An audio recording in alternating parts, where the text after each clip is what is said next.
and welcome to Sportszone. I am your host, Alec Rapp. There's a lot of bold takes out there in the world of sports, and here on Sportszone, we like to have a little fun with something we call Bowl of Takes. So joining me now for NBA Bowl of Takes, I have John Phillips and Gabby Pippins. How's it going? Pretty good. Fantastic. I hope you guys are ready for some great takes. Very Yes. Probably a little more outrageous, but let's get it started here. Oh gosh. All right. Ooh. John, I'm going to start with you. The Cavaliers will win the NBA Finals this year. I mean, they have a great defense with Mobley and Allen, two of the best defensive big men in the league. Donovan Mitchell looks like he found a new level this year that he didn't even have in Utah. Darius Garland, really underrated as a point guard. They have the core that I could see them winning a weaker East with a lot of the teams injured or weak this year, and a West that's strong, but I could see the Cavs winning it if they make it to the finals like that. Wow, okay. I think that was a great take. I am going to disagree with you, just being realistic here. But yeah, there's just way better teams right now, so sorry, John. Yeah, I mean, I think the Cavs certainly have some potential, but I don't know that they're NBA Finals quite yet. Maybe if they got LeBron like mid-season, maybe, but I don't see them really doing that. The next one, we're going to look not just at the Eastern Conference, but let's take a look over to the Western Conference, the Trailblazers. The Trailblazers will win the Western Conference. I'm going to take this one to start. No.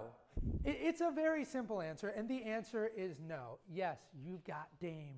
Cool. But the answer is no. The team that is going to win the Western Conference this year is going to be the Dallas Mavericks. You look at this team, the way they played last year, obviously they go to the Western Conference Finals, they lose to the Golden State Warriors. However, you're talking about a team that just brings in Christian Wood. They bring in JaVale McGee, who hasn't done much, but I think there's a potential for him to kind of get things going later in the year as a secondary center. But Gabby, what do you think? Do you think the Blazers win the West? Absolutely not. I completely agree with you. Honestly, I feel like there is a chance for the Mavericks. You said the Mavericks, right? Yeah, so I really hope that that's true, me being a Mavericks fan myself. Honestly, if their roster can just stay healthy and they can just keep being a team, then I feel like it's possible, but not the Trailblazers. All right, the next one. I decided so I have a younger brother, and him and I go back and forth on sports, and he loves Ja, and he thinks he's better than Luka. I think he's stupid. So Ian, if you're watching this, you're wrong. But I did go to him for a couple takes, and here's one. John, Draymond Green is washed. Is that even a take at this point? Obviously, he's washed. I mean, have you seen the Warriors this year? Steph's carrying that team. Everyone else on the team washed after that championship. Draymond just isn't the same anymore. He's not as fast on defense. His mind isn't reading things as quick. He's just washed. It's sad to see. What do you think, Gabby? Is he washed? You know what? I will agree. Sure, yeah, he's washed. Like you said, it's really just Stephen Curry and maybe even a little bit of just maybe him being washed. So, sure. I think we're forgetting Jordan Poole, but obviously I know, well, in all fairness, not doing too well after Draymond punched him. But the next one, Gabby, the Thunder and the Kings will make the playoffs. Oh my gosh. Yeah, so again, I'm going to have to do a lot of disagreeing here. I disagree. That is absolutely not going to happen. I mean, I know John here is an Oklahoma State fan, but I don't know. I mean, they're absolutely going to make it. The OKC Thunder are the best team in the NBA. Have you seen them? If Chet comes back in the playoffs, they're winning it all. Shea has looked like an MVP. He's putting up Michael Jordan-type numbers right now. Actually, Michael Jordan-type numbers. And the Kings, they'll win the play-in tournament, get in as the AC, get blown out by the first seed. But the Thunder, everyone on that team is cooking right now. Championship team this year. I'm going to say no. I think the Thunder have a better chance of making it than the Kings, but I don't think either of those teams end up making it. The next one, Gabby. Jason Tatum is overrated. Oh my gosh. Okay, absolutely not. I completely disagree. Yes, he did get possessed last season. I don't know what happened. Maybe he was paid. I don't know. But I feel like he's going to come back, especially with his team. I mean, I feel like they can all just really come together. I am sporting Celtics colors right now. That is my favorite team, besides the Mavericks. But yeah, Jason Tatum is not overrated. In fact, he's going to come back, and they're going to win the finals. Tatum's absolutely overrated. I mean, before the season, he was getting top 10 talks. He was getting up there. And a ton of people have passed him over. Donovan Mitchell passed him over. Shea passed him over. Everyone has passed him over. He's fringe top 20 at this point. I'd say very He overrated just- based on public perception. Okay, well, public perception isn't really true all the time, so. Well, based on your perception, Yeah, do you of think course. he's overrated? I would say I rate everyone perfectly fine, so I'd say he's Okay. at where I think he's at. You know, he's at that fringe top 20, but based off what the public thinks. So he's considering you Oh, rate okay. everybody perfect, Zion Williamson, where's he at? MVP. I mean, look at it. Okay. He's been fantastic. The Pelicans are a top 3 seed in the West. He's looking great. He's a top 10 player in the NBA when healthy and fully cooked. Yeah, when healthy. And he's been healthy so far. He's missed a couple games with a little bit of Yeah, contusion, a couple but games, that's going to turn into a lot. So. Well, there's certainly a lot of bold takes out there, and obviously you heard some crazy, insane takes here, like Zion Williamson's actually a good player, probably win MVP. He will not. But coming up, we're going to talk, we've got some takes here about the University of North Texas, and we're going to discuss our UNT Mount Rushmore right after this.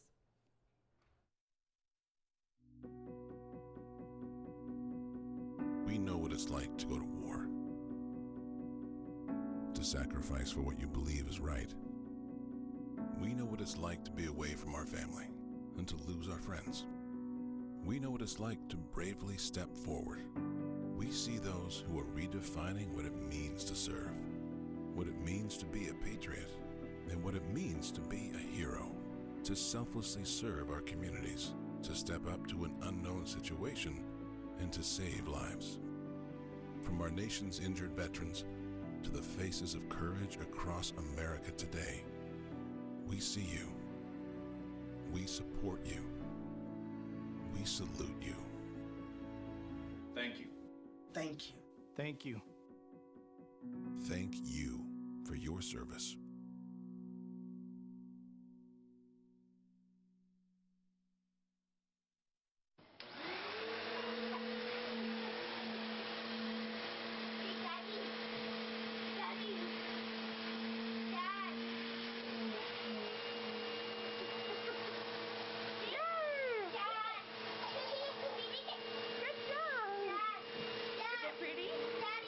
How's your hair? Is it pretty?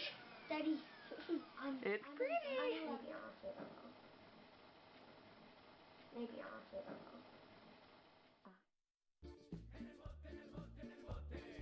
Tira la basura en el bote. En el bote, en el bote, en el bote. Oiga mi amigo, Don Mesby, Texas. Oiga mi amigo, Don Mesby, Texas. Tira la basura en el bote. En el bote, en el bote, en el bote. Tira la basura en el bote. En el bote, en el bote, en el bote. Somos papi chulo, recuerden, Don Mesby, Texas, yo.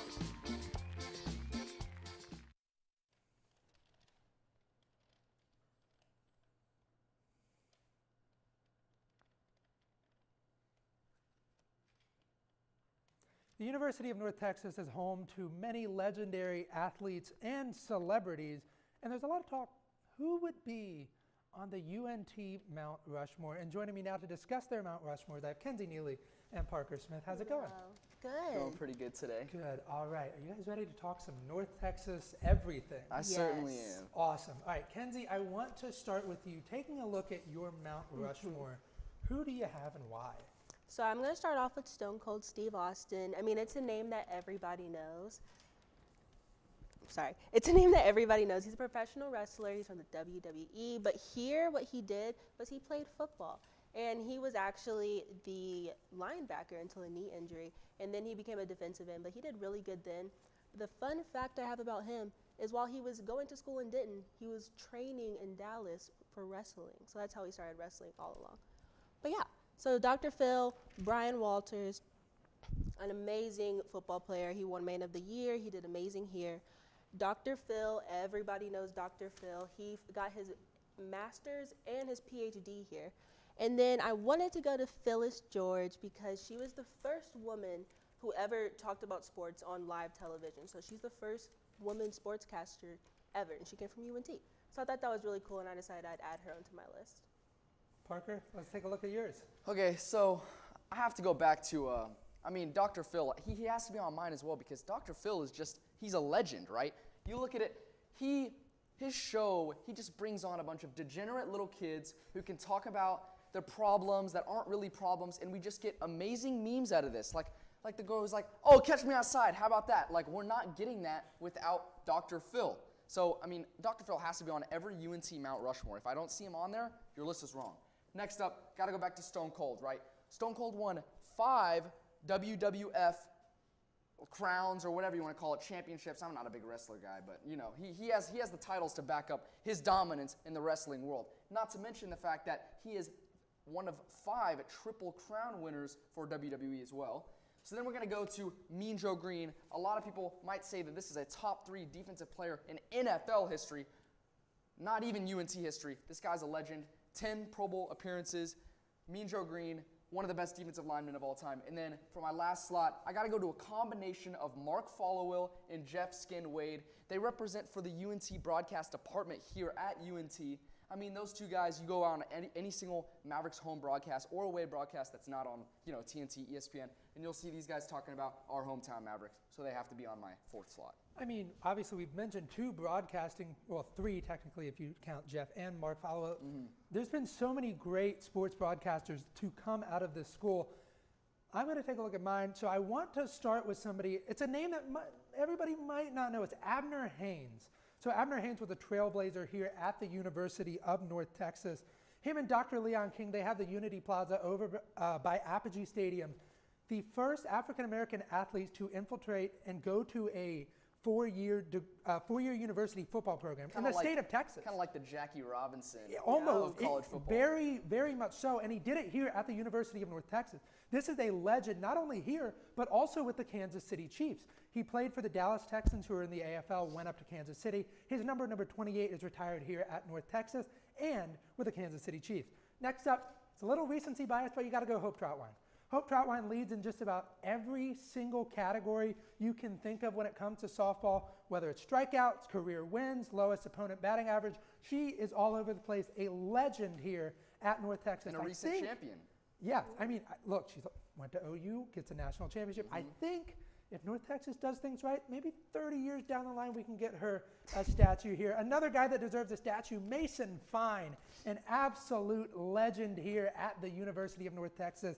He is first in passing yards, touchdowns, and completions, has a bunch of single-season records here for UNT as well. And then the final one, my favorite one, Phyllis Slocum. So most of you watching are like, who is that? Phyllis Slocum is the station director here at NTTV. She's the reason that this show happens. She's been here for 20 years. She was just put in this past weekend the Lone Star Emmys Golden Circle, a legendary woman. I call her the GOAT. We love Phyllis. Shout out to Phyllis. Love Phyllis. We love her. But I mean, so many great talents to come out of North Texas. But I do want to ask you guys, there's one name we didn't put on here, and I want to see.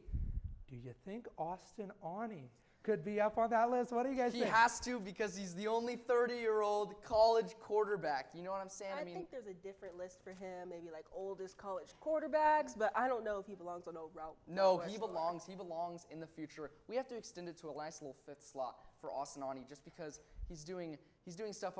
If you like it or if you don't like it, it's unprecedented. Exactly. So you he's got to put almost him 30 on there. years old. He's got a wife, a kid, and a mortgage, and he's out there throwing the football, winning games for North Texas. And look, there's a lot of great alumni and people that have been here at the University of North Texas, and we could talk about that all day, but there's another great thing I want to talk about, and that's the all-time team for the Dallas Cowboys. So right after this, we're going to discuss Cowboys greats, so don't go anywhere.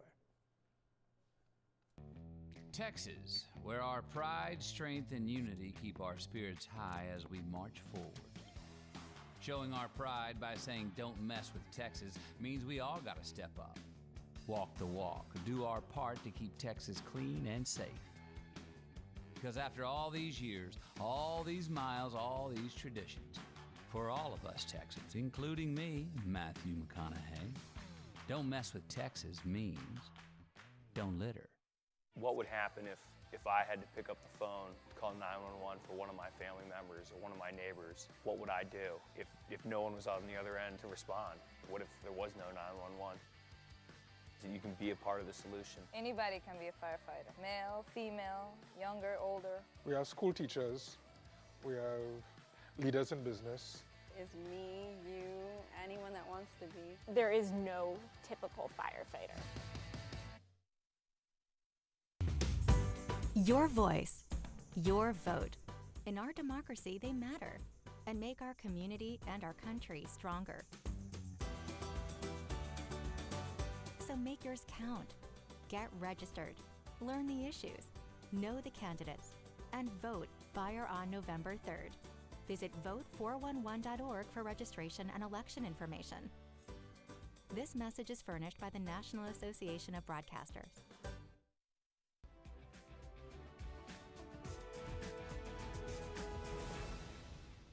Welcome back into Sports Zone. I'm your host, Alec Rapp. The Cowboys, they may not be the oldest team in the NFL, but they have one of the richest histories across the league. And there's a lot of talk of who would you put where, who's the better quarterback? Is it Staubach or Aikman? Not really a discussion on other positions, but joining me now to discuss their all-time Dallas Cowboys teams, I have Jasmine Grace and Ryan Baldwin. How's it going? It's going good. It's an aggressively average day to be a Cowboys fan, Alec. When is it not an aggressively average day? I hear back in the 90s it was a good time. Yeah, and you know, speaking of the 90s, I want to talk history because that's something we're really good at doing. We're really good at talking back in the past. So I want to start with you. Okay. Let's take a look at your all-time team. Is there somebody that was maybe an outlier for you? Well, let's go ahead and talk about the locks real quick just so we can get those Yes. out of the way, right? Because we have people like Jason Witten, Emmitt Smith. Right. There's a couple of players on here where you just have to have those guys. They made the list. They made the Cowboys. There's no Yes. argument. Now, first coin flip. Let's talk about it. You mentioned a little bit the Staubach or Aikman deal at the quarterback position. I went with Roger Staubach because I think he was key to making it America's team back in the day. Yes. Captain America, served overseas, came back, won a Super Bowl with the Cowboys. So, in my opinion, that makes him the Cowboys all-time for the quarterback. Now, an outlier you may see on here, there is no Deion Primetime Sanders. That's right. No primetime at the defensive back spot. Why? He only played 5 years with the Cowboys. Mel Renfro played 14 and was a 10-time straight Pro Bowler. Darren Woodson's the all-time leading tackler for the Cowboys. So I had to go with two defensive backs. I had to pick those two. And I think that's really maybe the biggest controversy for me is no primetime on my list. Jasmine, I want to take a look at your team. Was there something that you kind of disagreed with Ryan? What'd you think? I definitely believe that primetime deserves a slide, whether if he was here 5 years. I think even if he was only here for a couple years, the impact that he had and the type of player that he is, I think is just he deserves to be on this list. So I included him for sure. I do want to talk. You put Troy Aikman. So is there a Yes. reason that you put Aikman over Staubach? Just the 3 Super Bowls, I would say the biggest thing is, and also I obviously included Emmitt Smith and Michael Irvin. I just wanted to complete that trio. I really did enjoy watching the film and different things on them, so I really just felt like Troy Aikman was the correct decision for me. Interesting. So I went a similar route to you, Ryan. So with my team, I did pick Roger Staubach. You're talking about Captain America himself, one of the true legends.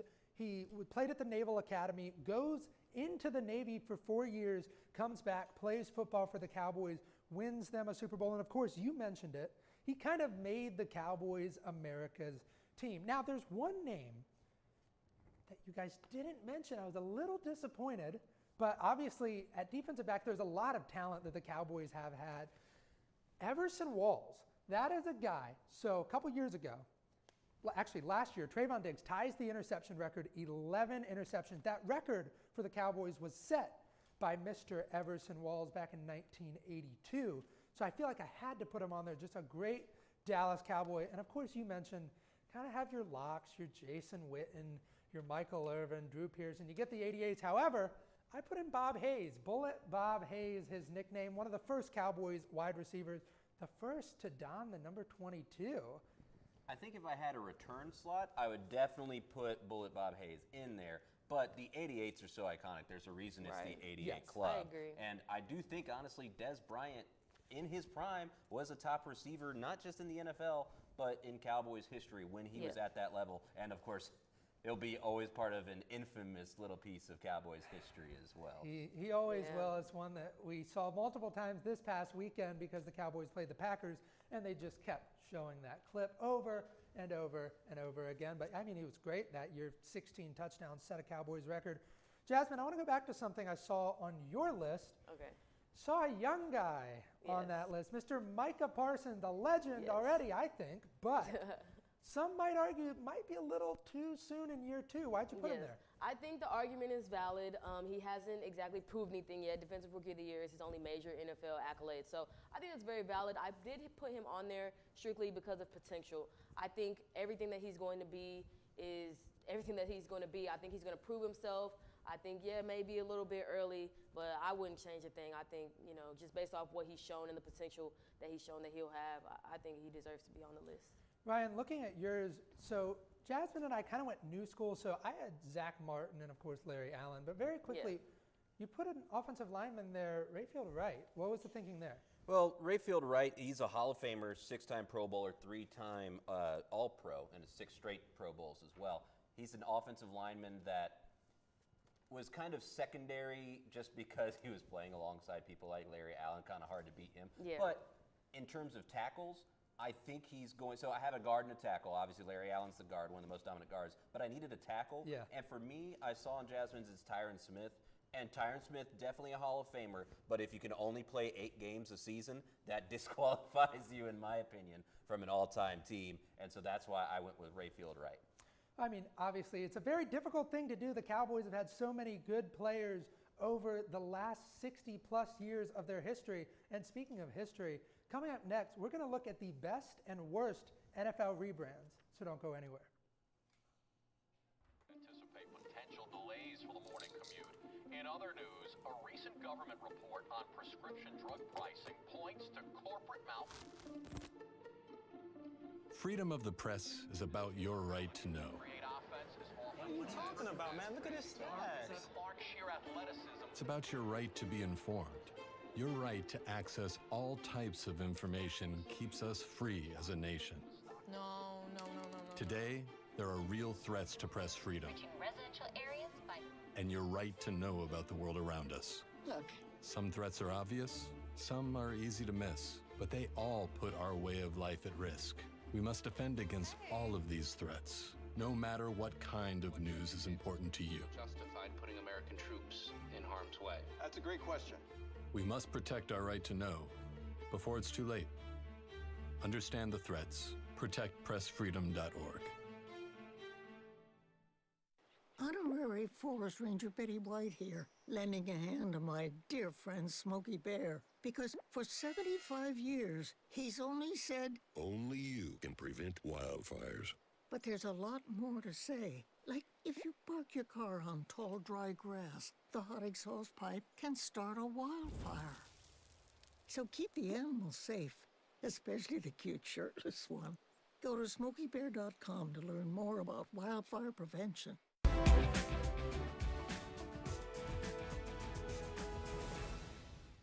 Every NFL team obviously has a logo, but you might not know the history behind that logo.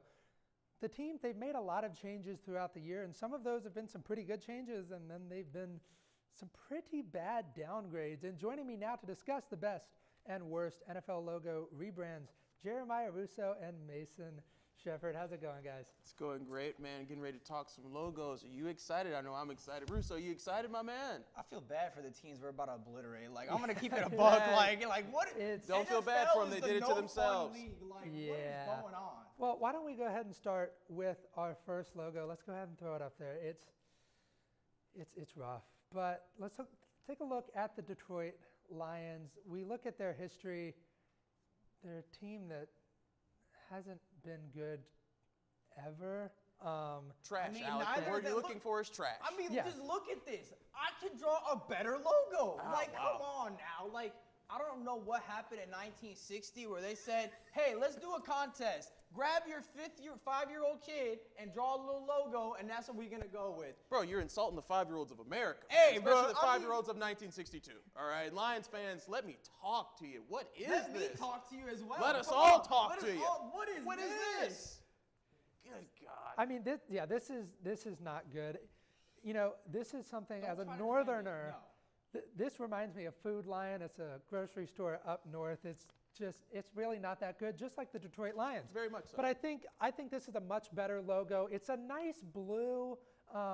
It's you know. It's simple. I like it. You Yeah. know, I honestly, this is just on the fly. I wouldn't mind to see a little stripes like on the shoulders or whatever, or definitely not a cross. Yeah, it's like not. that. It's That's not the boo-boo. color. It's the lion. That is animal cruelty. So that's a problem. They did the Lion King dirty with that. Very much so. They really did. Let's go ahead and take a look at the next logo. I mean, there's a lot of good and there's a lot of bad. I want to look. Let's see. We're gonna do. This is the random. Come on now. Let's get a random one in here. Let's see go. what we got. Bro, Let's I feel like I'm in see. 2K waiting for the reward. Like, all right, guys. Hey, look at that. Hey, All right. okay. Let what me you start think? with this one. You want to start? This is a downgrade because you go from this nice tiger to a B. Like, I'm sorry. Like, I mean, I guess it kind of describes the city of Cincinnati bland. Like, it's a boring logo. There's a reason Joe Burrow said there's nothing to do in there, and then next thing you know, they gave him a book of like 100 things to do. I agree. This is clean. What Mason? What you think? No, Cincinnati fans, let me talk to you. Let us all talk Let to us you talk right to here. you. That is definitely a downgrade. I grew up a Tiger, and that is a disgrace. I don't know what you call that. That's a B. That doesn't even belong in alphabet soup. That's so No, bad. That's a B right there. Yeah, that is. It's just. It should be an F for that grade. F That for should be an failure. F, yeah. It is a bad logo, but hey, I mean, made the Super Bowl with that logo, not this one. But I want to go to the next one. Let's see what we got. Oh, look at this. Okay, I want to. Hey, obviously, we got don't like the Jennifer with Giants. us. Obviously, We got Yes, Jennifer of with course. us. Yes, This is of in course. honor of Jennifer. I'm so sorry. I honestly see this as a downgrade. It is. I Yes, mean, it's very much a I am a downgrade. sucker for cursive. I love it. It's not, I guess, I was like, cursive. it's not cursive, It's but- close enough. Okay, it's close enough on the cursive. I mean, New York, what? There's another Yeah. team in New York. No one understands unless Their- you but to be associate fair, with the their color. logo sucks too. So Yeah. let's just be That- clear. that Hey, you know what? No, put up the Giants. Sorry, put up the Jets logo real quick. 'Cause Jets, Mason just said this, and I gotta roast Mason right Oh, here. you got to roast me for saying that the Jets logo sucks? I do. Okay, and you know what? What do you mean by that? You mean the old logo is better or the new one? Old logo is better, man. Okay, never mind. I apologize. See? The new Jumping to logo- conclusions. Oh, new logo is boo-boo. It's just a It's just football. yeah. The Jets, you know, maybe they had to change it because of some historical events. I will not Yeah. say, but you know what? That's clean. That is absolutely clean. You have I- a jet flying. You know, I'm gonna be honest. It kind of reminds me of a dolphin. Like it kind of I reminds. mean, like, if you turn on its side. Well, but like if you look at the shape of it, it really does remind me of a dolphin. But let's go ahead and throw another one up there. Of course, And see, why obviously not? we've mentioned this one. There we go, the Pittsburgh Steelers. Hey, to my hold on, producer, hold on. Drew Maurer. Let me Everybody- roast you a wait, little no, bit. no. Everybody look at right here. Drew Maurer. Drew. Let me talk Talk to you. ya. What the heck is this? This is garbage. I need this logo right now. Bro, what are This you is talking so- about? That's What? trash, bro. That This is straight so trash. much better than No, this. no. I prefer this. This honestly. No. looks like the I Titans. prefer It looks that. like a car. So I you could guys drive want on this. Popeye Time the out. Steel Laying Let Man? me- Oh, Come on. Let me tell you Look at something. the muscles, bro. He's more built than you and I combined. Oh, Let me come tell you on, guys man. I'm wearing a something. 2005 suit. Nobody's more built than me. Guys. Come on. Let me tell you something. This is the heart and soul of America, the steel workers in Pennsylvania. I was about to This say- is a circle. You're- Like, With 3 Your bias. diamonds. it's a circle. All not right, even let's a go ahead diamond. and quickly, we're going to throw up one more logo here. Very quickly, upgrade or downgrade? A sin. That's what I call it. It's a sin. I mean, And he's not just talking about the city of hold Cleveland. on. This originally is a sin. I give this an upgrade. This is a better logo, just plain and simple. It's a piece of garbage. Yeah, frankly. can they both be bad? They're both bad. They're both terrible. Don't get me wrong. I think, you go by the dog pound, so you should Not be an elf. have a dog for your logo. They just put this on the field, That makes me want Keebler which Roach has cookies. been Come one on. of the worst things I have ever seen. Bro. We've got time. One more logo. Let's do it. What do you guys think? Honestly, I'm a Blackhawks fan. You know, born and raised in Chicago. I'm used to like the Native American. I like that. It's pretty nice. The Yes. W should be an L because this is a horrible design. Yes. Like, it's basic, and I know that's how we do the no Yes. fun league and all that garbage. Of course. But like, why, brother? Why? Look, it's a terrible logo, but Yes. it is a team that just beat the Philadelphia Eagles last night. That's all I wanted this weekend. I wanted to win over the Packers, but I wanted them to beat the Eagles, and they did that. I just want to say to everybody over the last 3 years that has tuned in, this is my final show. Thank you so much for everything, for my producer, Drew Maurer, and technical director, Shane Daly, all of my crew, all of my talent here. Thank you so much for making this probably one of the most amazing semesters that I have ever had. But we have one more show Thursday at 5:30, so make sure to come back for that. If you're on Instagram or Twitter, give us a follow at NTTV_sports, and don't go anywhere because coming up next is NTTV's Nightly News.